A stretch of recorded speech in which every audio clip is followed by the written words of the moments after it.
Legacy Healthcare Services presents Seating and Positioning, a Holistic Approach, Intervention.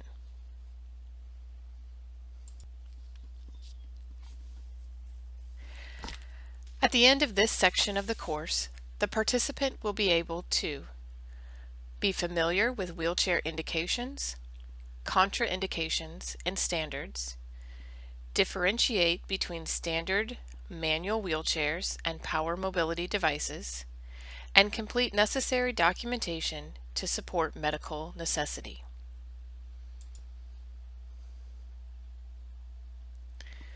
Selection of the right seating system.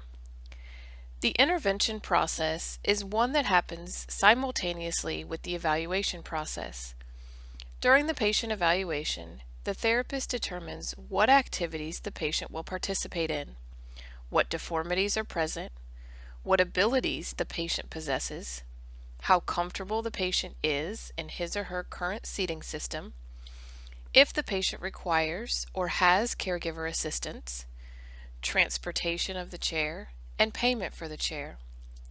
The answers found contribute to the ultimate recommendation of seating for the patient.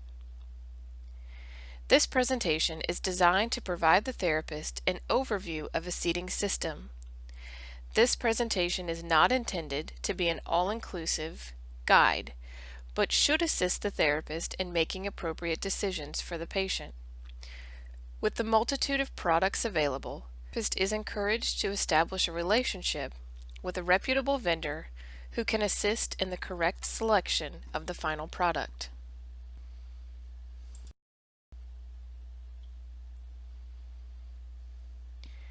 Seating system components. There are three main components of every seating device: the base of support, the seating surface, and positioning devices. The base of support.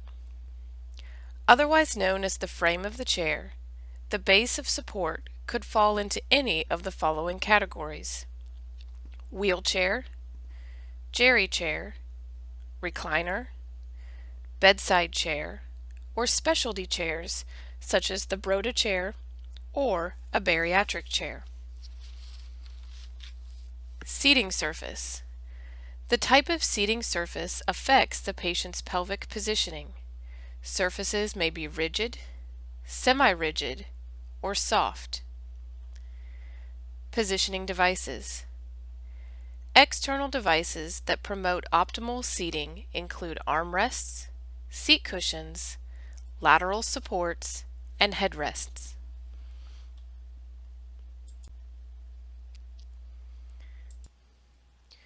Wheelchair basics. There are a few essential questions that need to be answered prior to making the decision of the type of chair that the patient will use. First, how will the patient propel the chair? Is the patient going to propel the chair manually with either a combination of upper and lower extremities, or just their upper extremities, or just their lower extremities? Will they require power mobility, or will the person be dependent on a caregiver for propulsion of the chair? What alignment needs does the patient have? This will assist us in determining whether a tilt, recline, elevation, or standing frame is necessary. What are the performance demands? In other words, what will the patient be doing while seated in the wheelchair? What are safety factors that must be taken into consideration? And finally, what are the required chair dimensions? This would include frame size, mass, and weight capacity of the chair.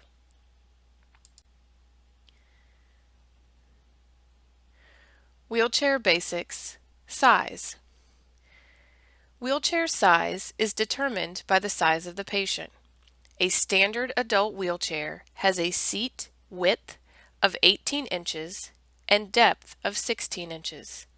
The depth of the chair is based on the distance from the popliteal angle, or the back of the knee, to the buttocks. To prevent orthopedic complications, the chair should be no wider than absolutely necessary. Seat height is measured from the floor to the seat. The addition of a seat cushion will raise the seat height. The standard outside width of a chair is 26 inches. If you refer to the Seating and Positioning Manual located on Legacy Healthcare Services intranet page, on page 18 there is a chart that describes common wheelchair dimensions. A standard adult chair is 18 inches wide, 16 inches deep, with a seat height of 19 inches. There are also measurements for narrow, tall, and wide.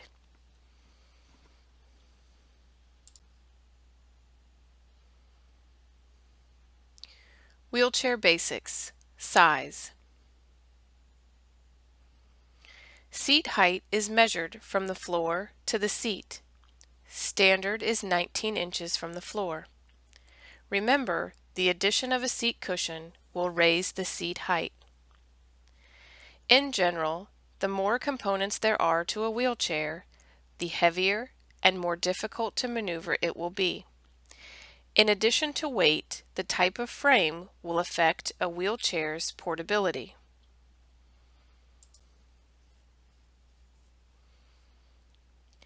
Rigid chairs do not fold and are less portable. However, they are lighter in weight and more durable than a folding frame. Wheelchairs with folding frames can be stored and transported easily, but are heavier in weight and less durable.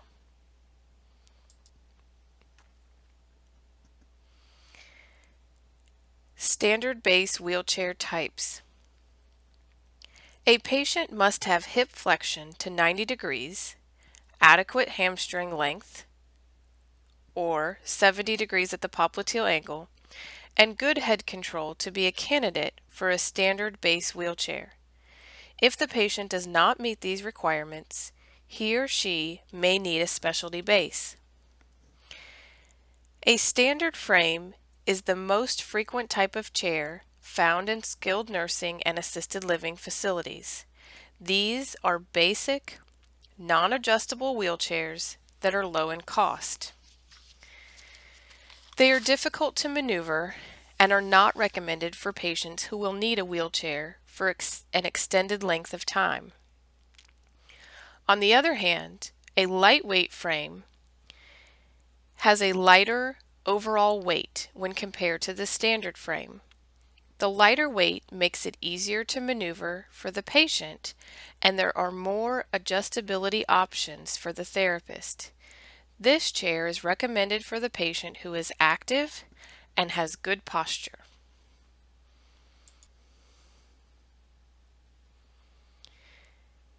In the picture here you can see a frontal view of a standard or depot style chair as well as a side view.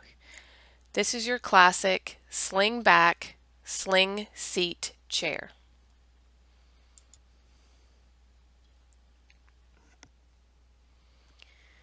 A hemiplegic chair or foot drive chair is a frame that enables the patient to propel him or herself with his or her feet. The frame is lower to the ground and the seat is 2 inches lower than standard so that patients can reach the floor without increasing risk for injury. In addition, this type of chair may assist a patient with short stature complete his or her transfers more easily. A one-hand drive frame allows the user to control the wheelchair with one arm. There are two rims located on the non-affected side that allow movement of the entire chair. Patients must have good hand control, strength, and endurance to successfully propel this type of chair. In addition, this type of chair may lead to leaning to one side during propulsion.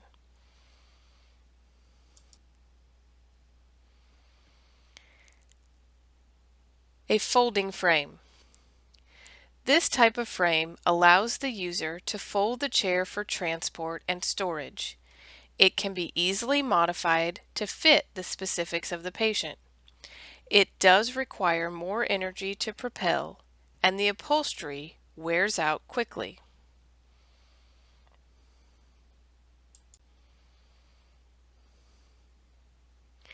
Again, the requirements for the use of a standard wheelchair base include the patient being able to flex their hips to 90 degrees, have adequate hamstring length, and have good head control.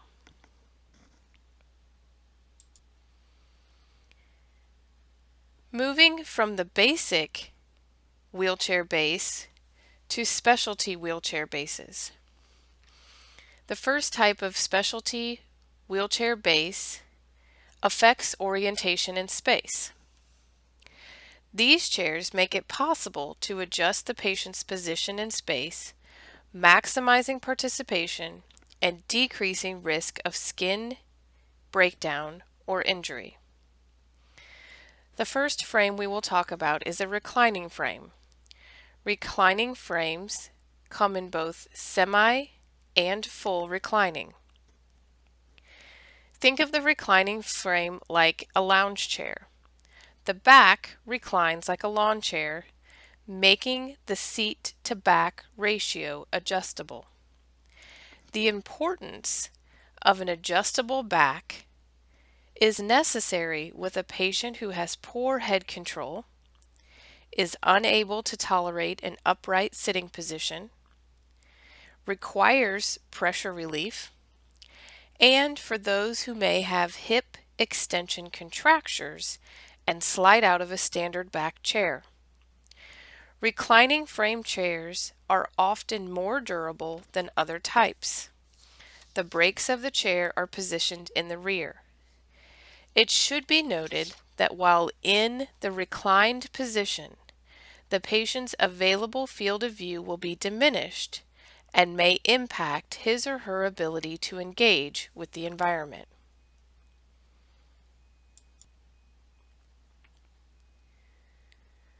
On the screen now, you will see an example of a reclining back wheelchair. This reclining back wheelchair has what is considered to be a high back, in addition to the fact that it reclines. The picture on the left shows the reclining back with a high back in the upright position. The picture on the right shows the reclining back in a reclined position. The arrow is pointing to the tilt mechanism on the push handles.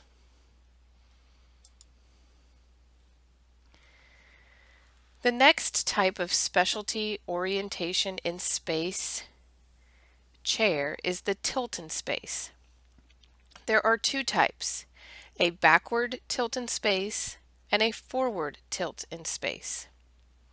The tilt in space chair allow greater adjustability with the seat and the back. The frame of the chair can be adjusted to keep hips at a certain angle while adjusting the back. The backward tilt in space allows for pressure relief for a patient that may have hip flexion contractures. In addition, it is recommended for patients with poor head control, poor trunk control, and to limit patients sliding forward in the chair.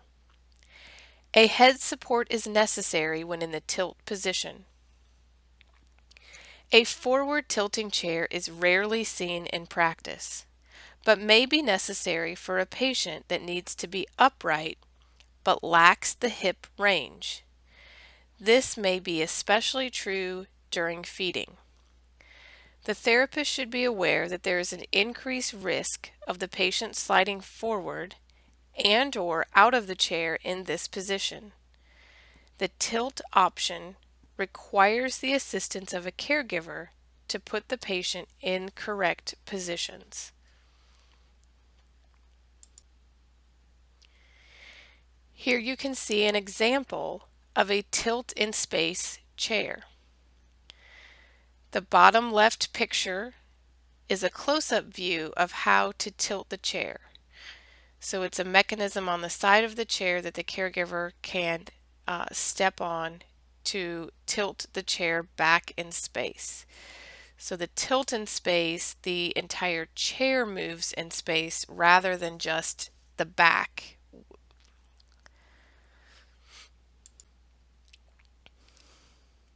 The next type of chair is a caregiver-operated chair. A caregiver-operated chair is one that requires the assistance of a caregiver to operate. This may be due to the type of chair, or the type of chair may be selected to meet the needs of the patient. The transport chair. The transport chair was designed to assist in the transport of patients for a short length of time. Its lightweight design allows increased ease of transportation and decreased exertion on the part of the caregiver. It is easy to manage in and out of the car and around the community for short duration versus a standard wheelchair. However, it lacks the seat and back support that most older adults need. Therefore, it is not recommended that the patient spend a great deal of time in this type of chair. Indoor chairs. An indoor chair is one that has large wheels in the front and casters in the back for increased mobility in small spaces. In general, these chairs do not offer the adjustability and support that specialty wheelchairs might.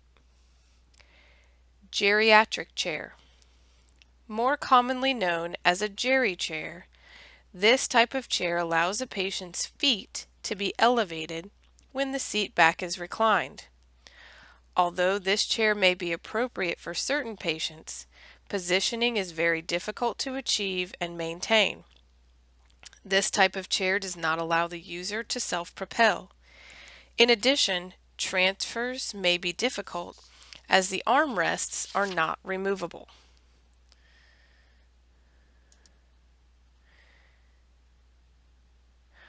On the screen in front of you are two examples of a transport chair. Notice that the wheels are much smaller than a standard wheelchair, and there is little support for the person sitting in the chair because of the sling back and sling seat. Those features add in the portability of the chair. Additionally, the brakes are located on the rear wheels, making it virtually impossible for the rider to be able to lock the brakes independently.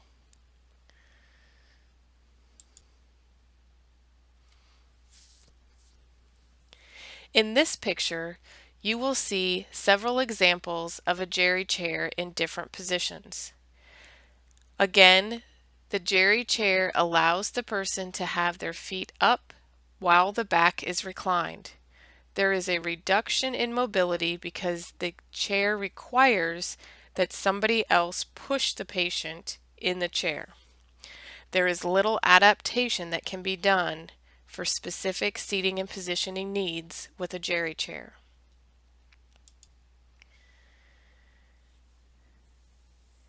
Continuing on with the specialty chairs, we talk about bariatric and Broda chairs. Bariatric seating may be necessary to meet the needs of patients. They are specifically designed and manufactured for use with patients who weigh more than the standard wheelchair weight limit. That standard is 250 pounds. A bariatric chair is generally wider, making it more difficult to fit through doorways, and has a heavier base, making it less transportable. The Broda chair. The Broda company has been manufacturing custom seating since 1981. There are several types of Broda chairs available that may meet the needs of the patients. The therapist may choose to contact a Broda representative to assist with choosing the correct chair for the patient. It should be noted that insurance coverage for Broda chairs varies and that the seating systems are expensive. Establishing a relationship with a representative or vendor is recommended to assist in selecting the most appropriate chair for the patient.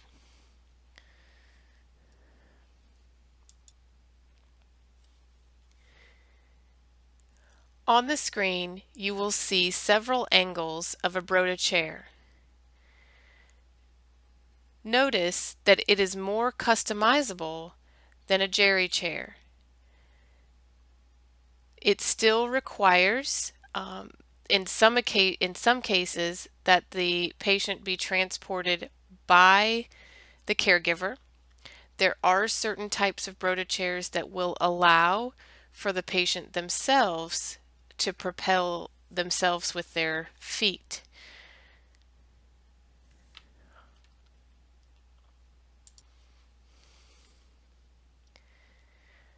Power mobility devices.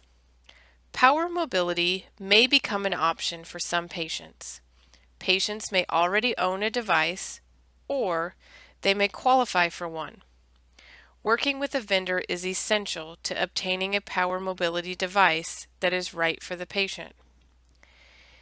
Insurance coverage will vary depending on the insurance type, the patient's resident facility, and state. It is recommended that the therapist work closely with a local vendor to ensure a smooth process. In general, power mobility is covered under Part B Medicare benefits. However, certain criteria must be met. As of the recording of this presentation, the ordering physician must conduct a face-to-face examination of the patient. The physician must write a prescription for the power mobility device within 45 days after that examination, and the physician must furnish pertinent beneficiary medical information to the supplier in order to support medical necessity. The therapist may complete an evaluation to collect evidence to assist in supporting medical necessity. This is then given to the vendor who submits it to the insurance company.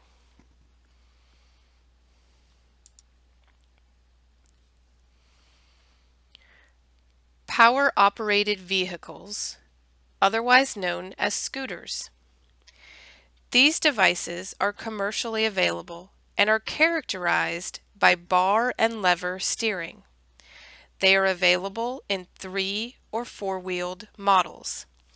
Indications for a scooter include difficulty with ambulation and manual wheelchair propulsion, as well as limited endurance.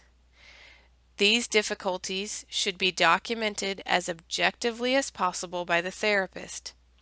In addition, the patient should have good transfer skills, good sitting balance, good upper extremity function, and adequate cognition in order to safely operate the device.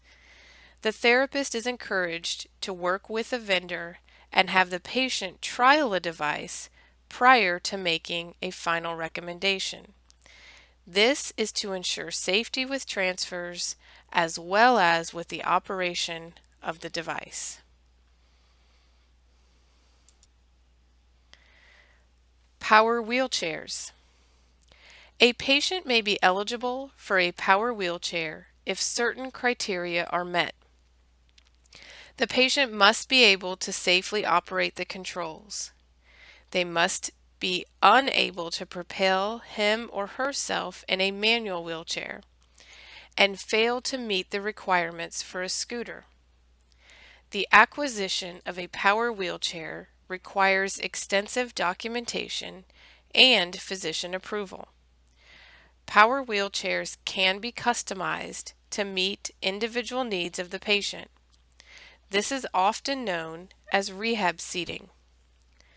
Of note, the vendor or supplier must be an assistive technology practitioner in order for a custom power wheelchair to be approved by insurance.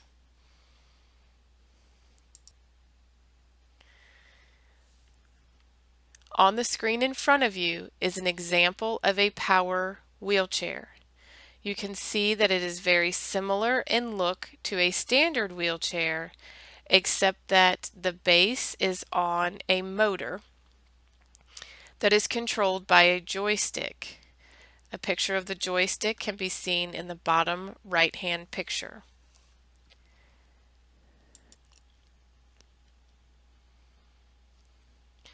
Intervention, seating components. Seating components are those additions to the chair that will support the unique needs of the patient. Included in this category are headrests, seat backs, seat inserts, and seat cushions. This section will provide therapists with an overview of available seating components. It is not an all-inclusive list, and the therapist should stay abreast of new and changing technology.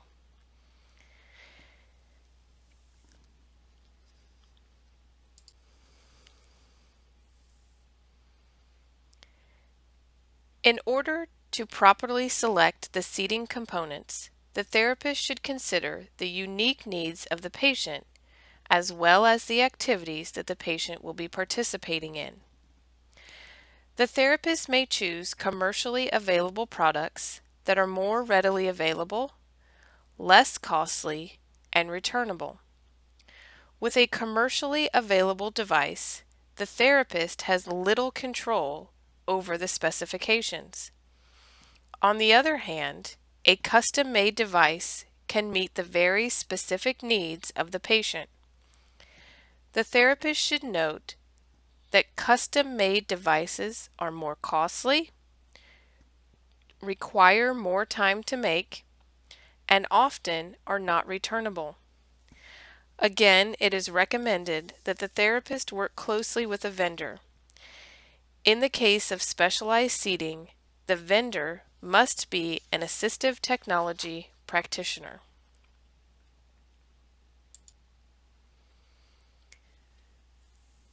The headrest.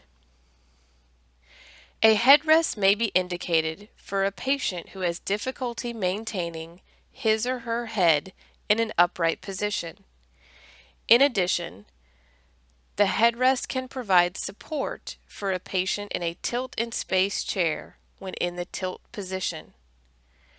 Headrests do add weight to the chair and may increase the number of caregivers required to complete a transfer.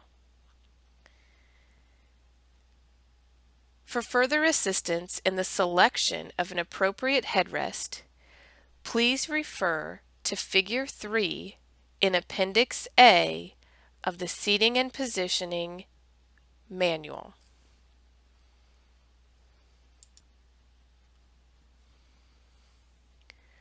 When using any type of headrest, the ultimate goal is to provide the greatest amount of support in the least restrictive way. Two types of headrests are pictured below. A planar headrest, otherwise known as a flat headrest, is a type of headrest that provides support directly behind the head. A curved headrest is curved and supports the head laterally in addition to posteriorly.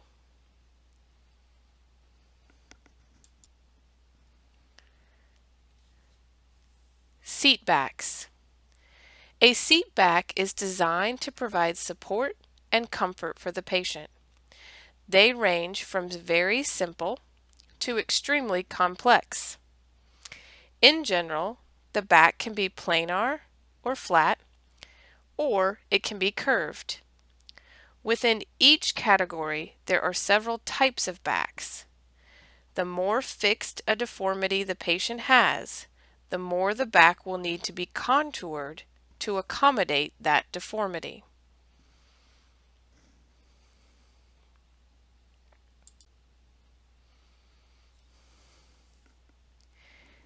Slingback.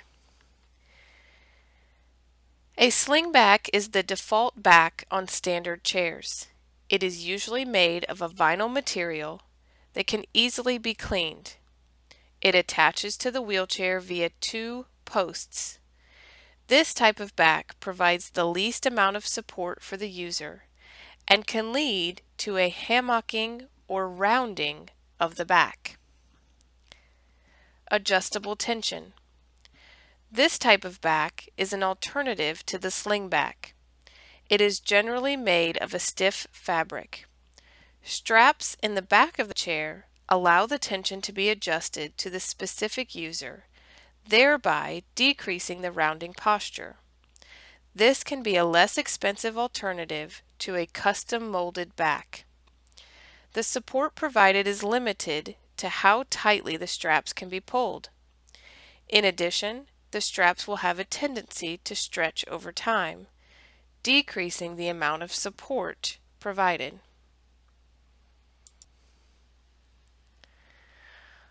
On the screen in front of you, you will see an example of a standard sling back chair and an adjustable tension back. The red arrow is pointing to the adjustable tension straps. Note that each one of the straps can be adjusted to a different tension dependent on the needs of the resident.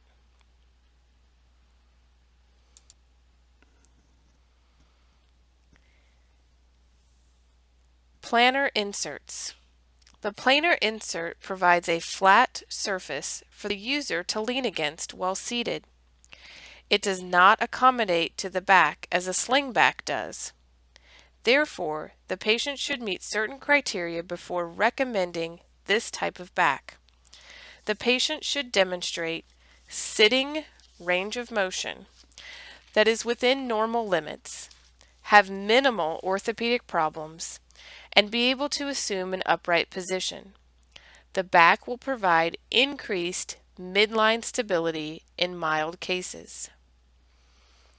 A contoured back with an insert is a type of back support that is a combination of a contour and planar back. The flat insert provides the support and stabilization required to correct and accommodate for moderate deformities. In addition, it provides a contoured shape that more closely matches the contours of the body. The contoured shape appears to wrap the body, giving it more support. This type of back support is indicated for patients with moderate tone and strength deficits, moderate orthopedic problems, scoliosis of less than 30 degrees, and those who are unable to assume a symmetrical seated position.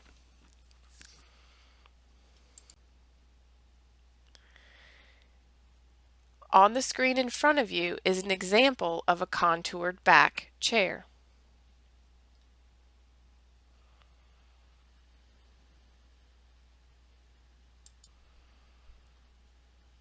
On the screen in front of you is an example of a flat back chair.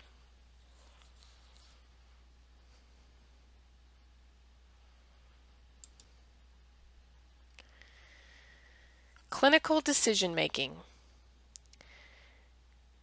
Please refer to Figure 4 in Appendix A of the Seating and Positioning Manual for further clinical decision making with regard to seat backs. When considering a back for a seating system, the therapist must take into account all patient factors. Not all patients will require a back insert. If a back insert is needed, the patient should be aware that it will add weight to the chair. Additionally, the insert will need to be removed prior to folding the chair for transport. The addition of a back insert may cause the patient to sit more forward in the chair, throwing off seat depth. This should be considered when ordering the chair. In chairs with adjustable angle backs, the backs can be adjusted 2 to 5 inches to prevent the patient from sliding out of the chair. Patients with kyphosis may benefit more from a back insert that will accommodate their deformities. Finally, the back height should be determined by the activity demands of the patient and his or her sitting balance. A high back will provide greater support at the spine and will limit trunk mobility. A low back provides less spinal support and increases the risk for pain and deformity. Seat inserts. The support surface, which can be made of wood, plastic, or metal, upon which a cushion rests, is known as a seat insert. The seat insert provides a solid base for the cushion and is available in shapes that meet the patient's needs. A seat insert is always used in combination with a cushion. It is never used alone. The therapist should be aware that a seat insert and a cushion will raise the height of the patient in the chair and may affect the patient's independence in using the device. Seat inserts are especially helpful in increasing the postural support in a sling seat. As with seat backs, seat inserts may be simple or rather complex depending on the needs of the patient. Terminology related to the form of seat inserts is the same as that for the seat backs. Planar or flat is designed for patients with no deformities. Curved seats are rounded surface that will increase contact with the patient and provide more support. Custom molded. Custom molded is ideal for patients with severe fixed deformities. This seat insert distributes pressure well, but increases difficulty of transfers and weight shifts. An important note on sling seats. Sling seats are not recommended for long-term use as they limit postural support, promote hip adduction, and internal rotation. A patient sustained in this position will be at increased risk for permanent deformities and orthopedic conditions that affect mobility.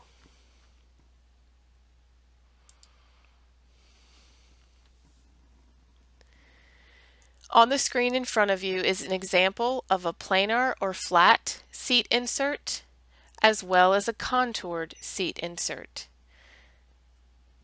A few reminders when using seat inserts. The use of a seat insert must always be used in combination with a cushion. The use of a cushion and an insert will increase the height of the seat and may impact the person's ability to operate the device independently.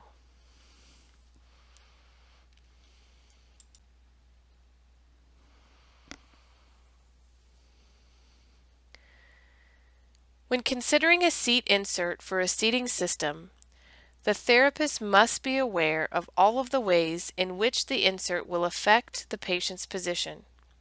The abilities of the patient and caregivers should be considered when recommending a seat insert. Please refer to Figure 5 in Appendix A of the Seating and Positioning Manual to guide your thought process. There are several advantages to having a seat insert.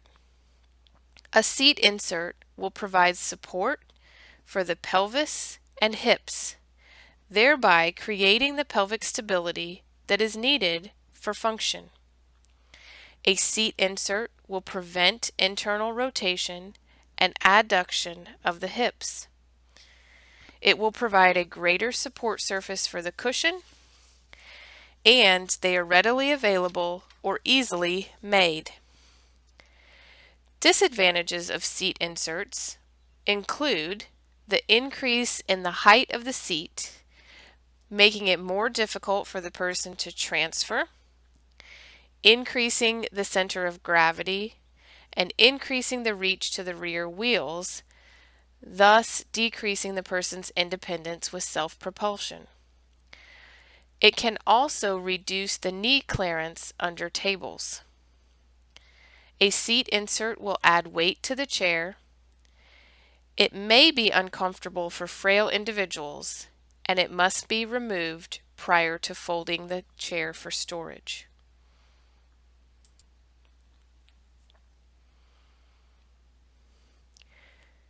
Seat cushions. A seat cushion will provide the patient with comfort, support, and pressure reduction. There are 4 basic types of cushions: air, gel, foam, and combination.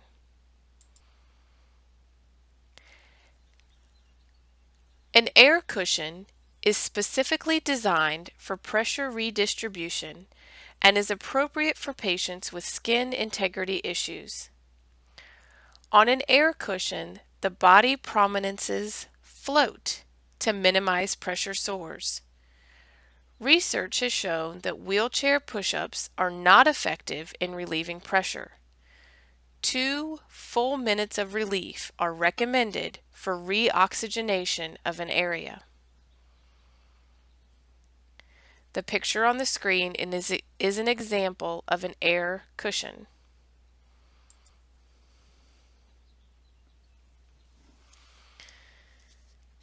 The pros and cons to an air cushion. The positive attributes of an air cushion include that it is lightweight, easy to clean, has individualized compartments, provides even weight distribution, there is no conduction of heat or cold, and it is okay to use for folks who are incontinent. Drawbacks of an air cushion include decreased stability. It requires good trunk control. They are prone to leakage, and they must be monitored for proper pressure. In addition, it may make transfers more difficult.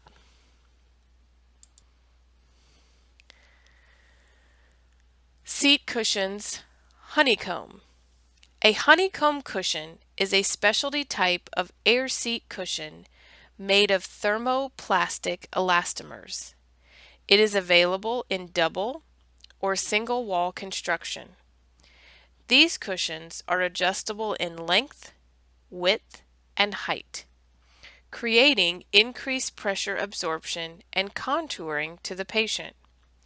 It is an ideal pressure management cushion, and the feel of it is very different from a standard air cushion.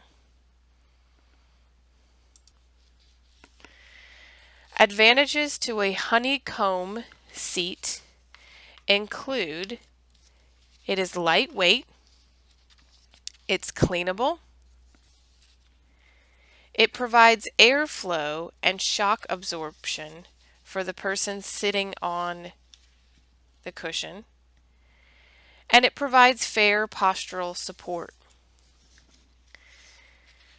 Conversely, the honeycomb cushion is very firm, so it may be uncomfortable to those with frail skin. The material also tends to compress over time.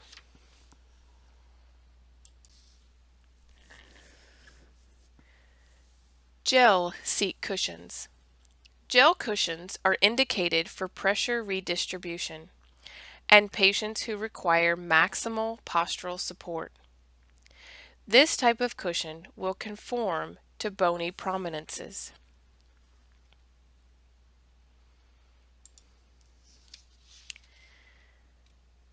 Advantages of a gel cushion include easy to clean, pliable, it does conduct heat away from the skin, reducing skin integrity issues. It provides postural support, and it adjusts to the body movement. Disadvantages include the gel cushion being heavy compared to other types of cushions. There is the risk that it would leak. It does require constant maintenance to knead the gel and maintain the shape. The gel can harden over time, making it less effective.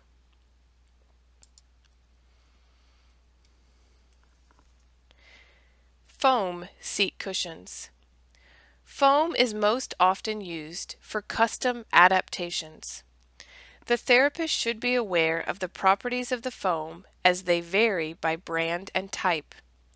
A patient should have the ability to change positions every 15 to 20 minutes in order to prevent pressure sores, as foam has a tendency to bottom out.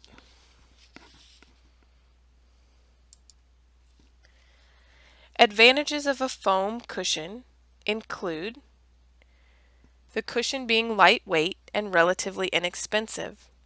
There are a wide variety of foam cushions available with individual sizes. They are stable and breathable. Disadvantages of a foam cushion include they are poor heat conductors and are not moisture resistant. Therefore, it is not recommended for someone who has issues with incontinence. The foam tends to bottom out after time and can be difficult to clean. The foam will have a short lifespan, with or without use, and will deteriorate in warm, sunny conditions and over time. Foam cushions are not recommended for long-term use.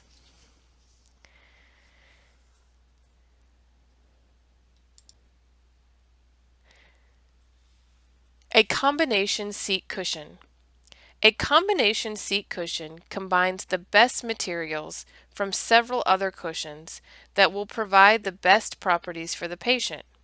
For example, a combination of fluids for pressure relief and solids for stability will provide a patient with the support he or she needs to engage in the environment, as well as the pressure distribution required to prevent sores. A combination cushion will provide optimal customization, but it may not allow for the changing needs of a patient for the long term. The cushion must be maintained in correct combination for effectiveness.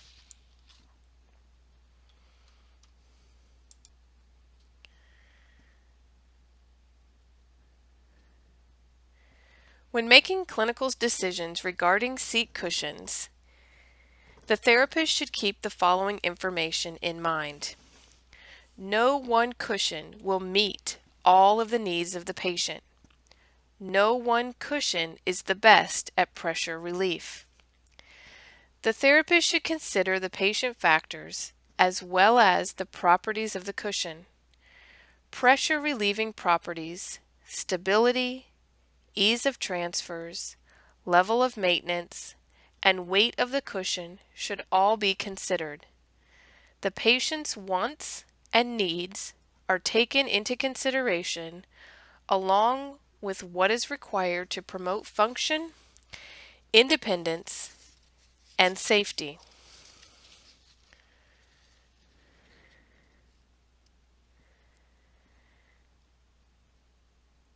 Please refer to Figure 6 in Appendix A to assist in your clinical decision making with regard to seat cushions.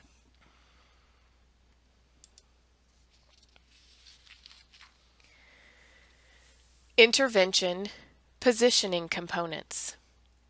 Positioning components in seating and positioning refer to any add-on to the chair that assists in supporting the patient's upright position in order to promote engagement with the environment.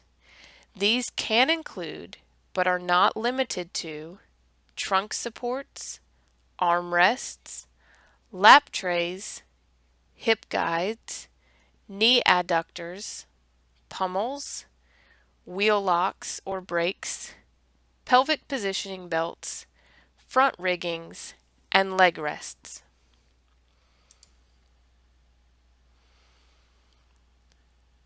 Lateral trunk supports.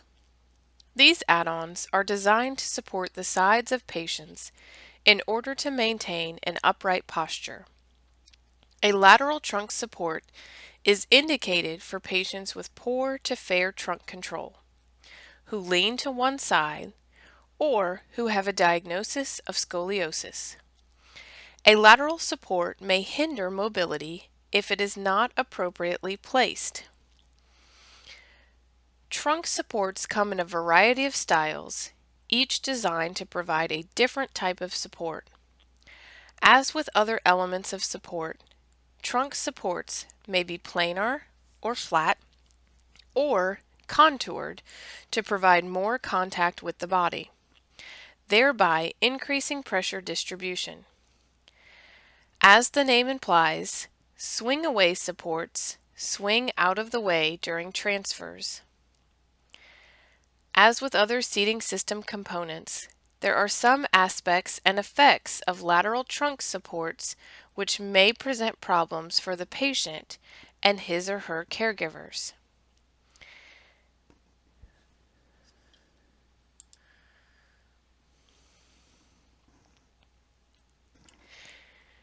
A lateral trunk support may be indicated when someone has poor or fair trunk balance, they lean to one side, or has a history of scoliosis. There is an increased risk for brachial plexus injuries due to the location of the supports. There can be reduced space to accommodate clothing. This should be considered when environmental temperatures will affect clothing choices.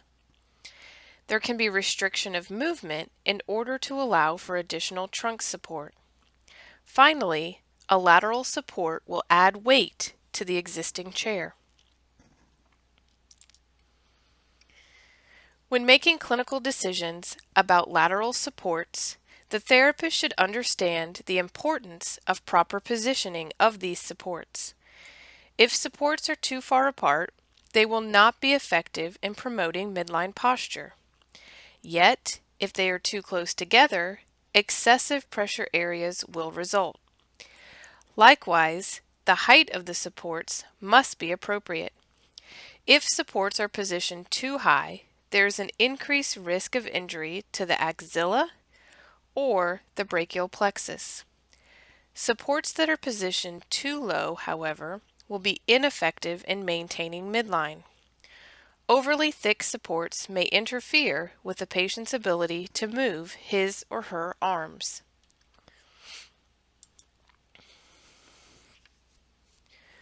Armrests. Armrests support the arms while the patient is seated in the wheelchair. The types and characteristics of various armrests are listed below. Fixed. These are durable and lightweight, but they are not movable. Swing away or swing back. These increase ease with transfers. Removable. Removable armrests can be completely removed to assist with transfers with a sliding board. Full length. Full length arms are the full length of the wheelchair and assist with transfers as well as provide the greatest amount of upper extremity support. Desk length.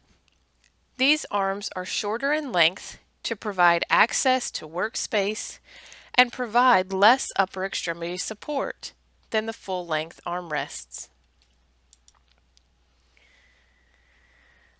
When making clinical decisions about armrests, it is important to determine the proper height of the armrest, as it is critical to achieving the most benefit for the patient.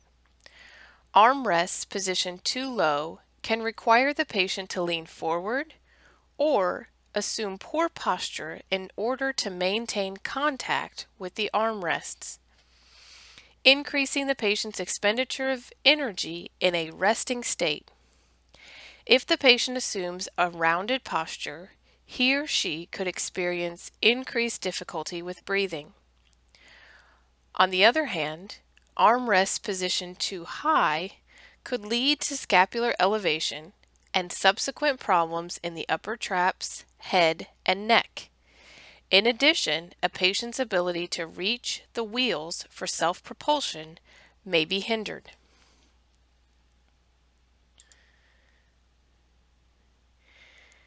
In the pictures below are two types of armrests. The picture on the left shows a height adjustable armrest. The arrow is pointing to the notches in which the armrest can be adjusted. The picture on the right shows a rigid armrest.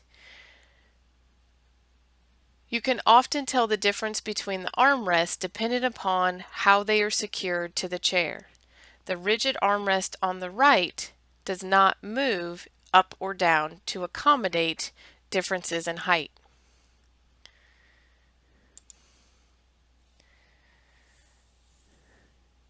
Lap trays.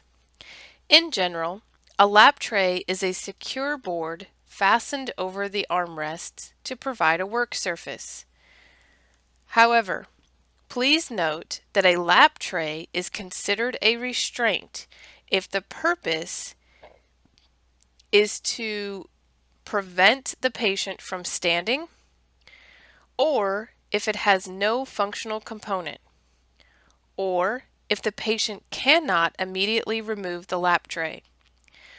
When the use of a lap tray is in question, consider all of the activities a patient will participate in using the lap tray and ask, will the patient's performance be enhanced through the use of a lap tray? As with other wheelchair components, the lap tray must fit properly to avoid injury and other ill effects.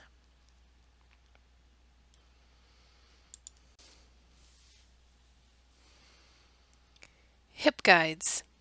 Hip guides are located at the sides of the patient to assist in centering the pelvis and promote midline sitting. These components also decrease the seat width and increase the weight of the wheelchair.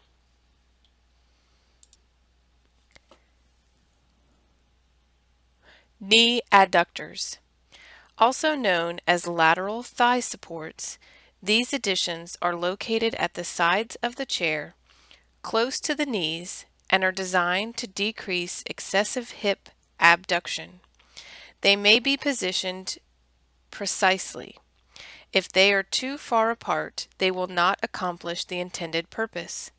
However, adductor positions too closely may promote contractures. Knee adductors are contraindicated for patients who have had hip arthroplasties.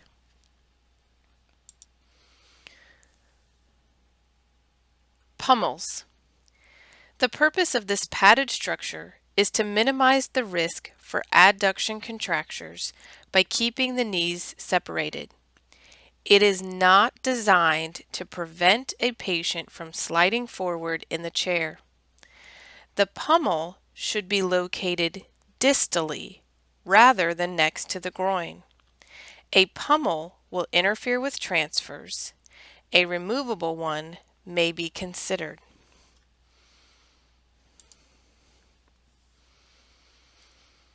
Wheel locks or brakes. Several types of wheel locks or brakes are available for individual patient needs. The toggle brake is a lever that must be pushed or pulled in order to engage and disengage the brake. The lever of a level wheelchair brake fits into a notch, allowing variable tension. It requires medial and lateral manipulation as well as forward-backward in order to maneuver the lever into the notch. Scissor brakes are located beneath the seat. Brake extensions can be added to add length to the brake lever. Brake extensions give the user a mechanical advantage, making it easier to lock and unlock the brakes. Extensions also facilitate greater independence for those unable to reach a standard brake.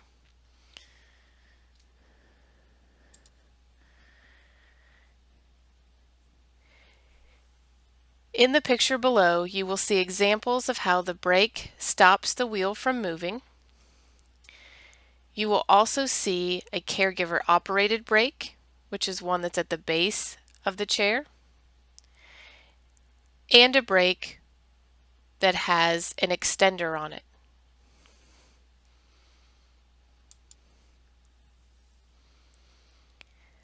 Pelvic positioning belts. Commonly called a seat belt, this strap fits across the patient's hips and is secured to the seat. The seat belt facilitates pelvic positioning and alignment when a patient is unable to achieve the proper position himself. In the skilled nursing setting, a seat belt may be considered a restraint if it is used to prevent the patient from rising. Choose a lock for the belt that the patient can operate independently if possible. Adult belts should be 2 inches wide.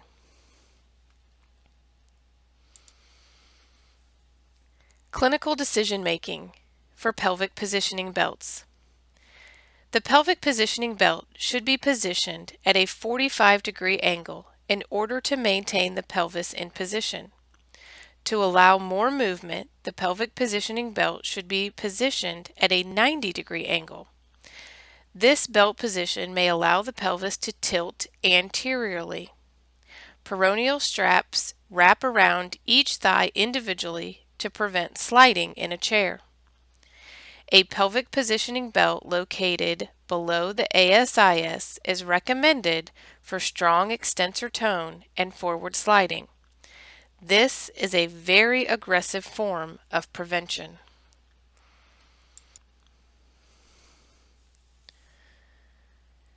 Front rigging. Front riggings consist of the leg rest and foot rest.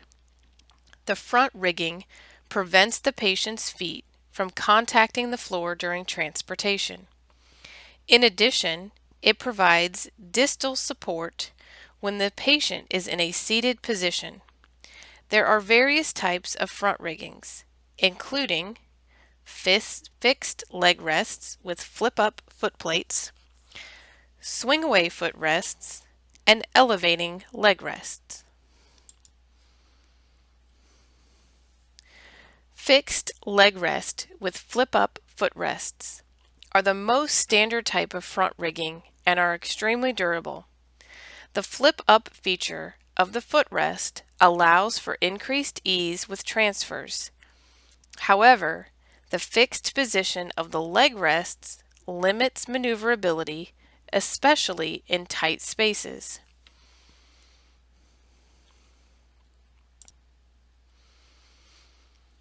Swing away leg rests.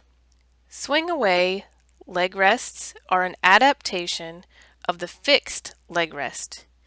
A hinge enables the user to swing the leg rests in order to gain closer access to work surfaces and increase ease with transfers. The swing away leg rests do add a little bit of weight to the chair and are less durable due to the moving parts.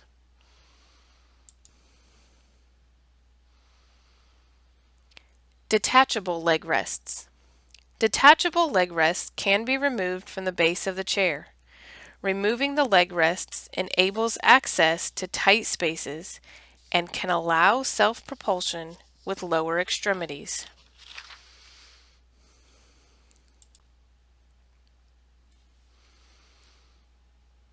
Elevating leg rests. Elevating leg rests support the knees and ankles at various angles. They do increase the overall weight of the chair and are contraindicated for patients with tight hamstrings, a common occurrence in older adults. There is no evidence to support elevating leg rests will reduce lower extremity edema in a seated position.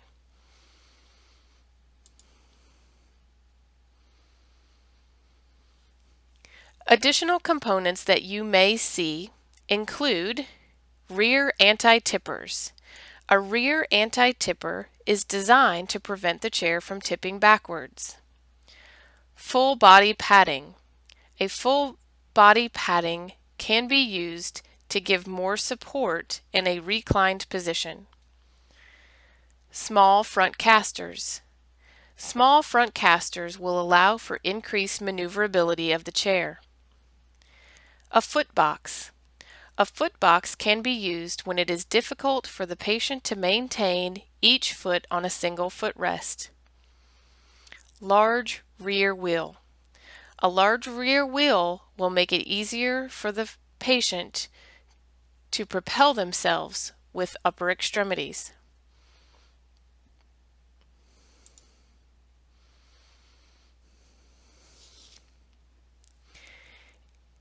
Maximizing function. The overarching goal for all seating and positioning is to maximize function and participation in daily activities. The therapist should use the information contained in this presentation and in the seating and positioning manual to develop a holistic intervention plan that meets the needs of the patient. In addition to all other components discussed, the therapist should educate and train the patient and caregivers in establishing a sitting schedule and in pressure relief methods.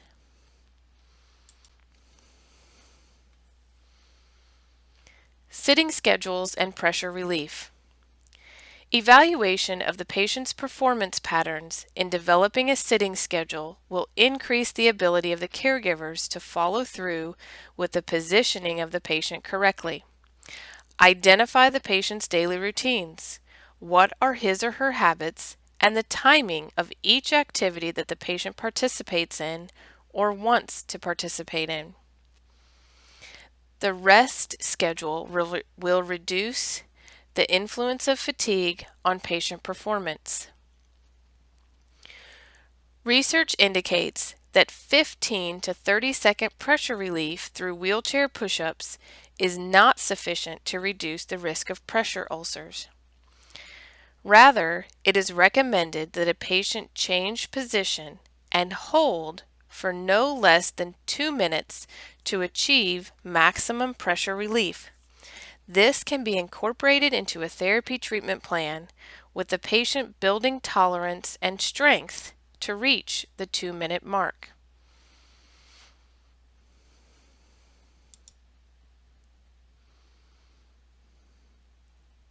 A wheelchair functional maintenance plan.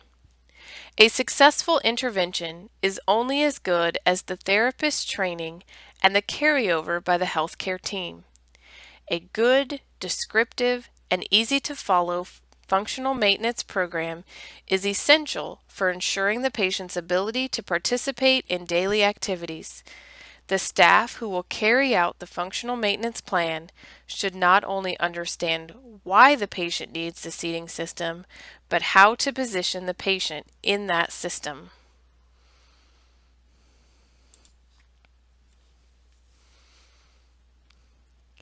This concludes Legacy Healthcare Services Intervention section of the Seating and Positioning Manual. Please refer to the Legacy Healthcare Services intranet for the Seating and Positioning Manual, which contains additional resources in the appendix to assist with your clinical decision making with regard to seating and positioning needs for all of your patients.